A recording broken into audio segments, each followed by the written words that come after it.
ക്രിസ്തീയ കുടുംബങ്ങളുടെ ഒരു പ്രത്യേകത ഇതാണ്. പ്രാർത്ഥിക്കുന്ന കുടുംബമാണ് ക്രിസ്തീയ കുടുംബങ്ങൾ. വാഴ്ത്തപ്പെട്ട ജോൺ പോൾ മാർപ്പാപ്പ പറയുന്ന ഒരു കാര്യമുണ്ട്. ഇങ്ങനെയാണ് പരിശുദ്ധ പിതാവ് പറയുന്നത്: കുടുംബങ്ങളെ വിശുദ്ധീകരിക്കുന്ന അജപാലക ദൗത്യത്തിൽ കുടുംബ പ്രാർത്ഥനയ്ക്കും ജപമാലയ്ക്കും വലിയ സ്ഥാനമാണുള്ളത്.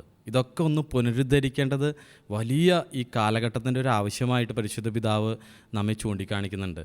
നമ്മൾ പറഞ്ഞു, ഒന്നിച്ച് പ്രാർത്ഥിക്കുന്ന കുടുംബം ഒന്നിച്ച് നിലനിൽക്കുന്നു. തലമുറകൾ നീണ്ട ഒരു പാരമ്പര്യമുണ്ട്. നമ്മൾ ഓർക്കുമ്പോൾ നമ്മുടെ അപ്പാപ്പന്മാർ, അപ്പച്ചൻ, അമ്മ, തലമുറകളോളം നമ്മളുടെ ചിന്തകളിലൊക്കെ വരുന്നൊരു കാര്യമാണ് പ്രാർത്ഥിക്കുന്ന കുടുംബ പ്രാർത്ഥന. വലിയ ഇമ്പോർട്ടൻസ് ആയിരുന്നു ആദ്യം മുതലേ.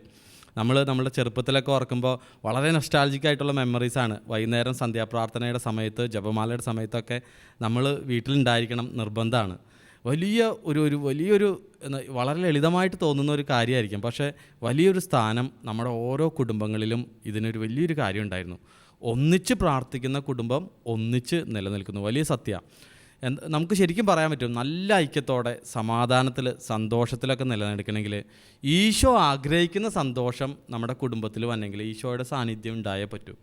ഈശോയുടെ സാന്നിധ്യം മുഴുവൻ ഈ കുടുംബത്തിൽ നിലനിർത്താനായിട്ട് കുടുംബ പ്രാർത്ഥന അത്യാവശ്യമാണ്. നമ്മൾ ഓർക്കണം, ഇങ്ങനെയാണ് നമ്മൾ എടുക്കേണ്ടത്.